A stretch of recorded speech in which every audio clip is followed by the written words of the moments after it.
So mga par, isang magandang balita naman po para sa ating mga Pinoy boxing fans. Dahil formal na po inanunsyo ng IOC o International Olympic Committee na ma-reinstate na ang sports ng boxing para sa 2028 Olympic Games na gaganapin sa Los Angeles sa Amerika. At bakit natin masasabi mga idol na good news ito para sa ating mga Pinoy boxing fans? Dahil marami po tayong malalakas na pambato sa boxing sports. Katulad ni Nisty Peticio, Carlo Paalam, Ira Villegas, at higit sa lahat mga idol, ang sinusubaybayan natin na boxer na si Felix Humor Marshall. Lahat ng mga fighters natin sa Pinas runner-up palagi para sa gintong medalya. At malamang mga idol, mabubuhayan talaga ng loob si Marshall sa balita na to dahil may isa pa talaga itong chance na makakuha ng gintong medalya para sa Pilipinas. Ito talaga mga idol ang pangarap ni Marshall. Simula pa lang nang sumabak ito sa boxing, kaya kahit tinog na ito na lumaban sa professional, gumagawa pa rin talaga ito ng paraan para makipag-compete sa gintong medalya sa Olympics. Ngayon mga idol, may mahigit 3 taon pa si Marshall para mag-ensayo sa paparating na Olympics. At aasahan natin mga idol na makikita naman natin si Marshall na lumaban sa pro habang naghahanda ito sa Olympics. Kaya abangan natin to mga idol at suportahan natin si Marshall pati na mga pambato natin sa Olympics.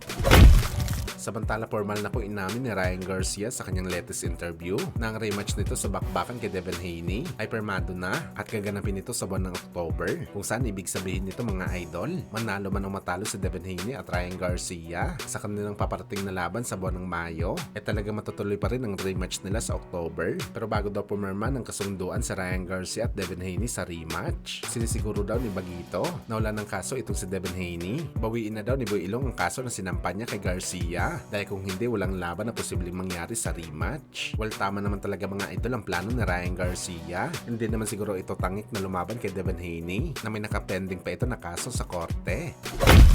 Sa kabilang banda naman mga idol, matapos nga po ang naging bakbakan sa pagitan ni Darius Maketa, kalaban ng anak ng ating pambansang kamao Manny Pacquiao na si Eman Bacosa, nagsalita na po mga idol ang dayo sa kanyang pagkatalo sa laban. Aniya ni Maketa mga idol, dismayado talaga ito sa resulta ng laban nila ni Bacosa. Dalawang choice lang daw kasi mga idol ang kanyang iniisip dito, ang manalo sa laban o di kaya draw. Pero laking gulat nito mga idol, natalo pala ito via unanimous decision. Kaya mensahe nito kay Manny Pacquiao, malaki daw ang respeto nito kay Pacman dahil isa itong tunay na legend sa boxing sports. Sana daw mga idol may ikasang rematch nila sa lalong madaling panahon ni Bacosa. Kahit anong division pa daw ang gustong lumaban ng Pinoy, mapa 130 pounds o di kaya sa lightweight, palag pa rin daw si Maketa kay Bacosa at harapan ni Maketa minura at patulogin niya daw ang batang Pacquiao. Well, halatang napikon talaga si Maketa sa resulta ng laban nila ni Bacosa mga idol. Palagay kasi nito mga boss lumamang ito sa laban dahil sa makailang beses daw nito pinaluhod si Bacosa sa bakbakan nila. Pero ni isa sa pagluhod nito mga idol, wala man lang tinawag na knockdown ng referee at bigyan ng 10-8 rounds ang Pinoy. Sa tingin nyo ba mga idol, may punto bang sinasabi ni Makita dito? Anywhere, in any place, at him up, I promise that.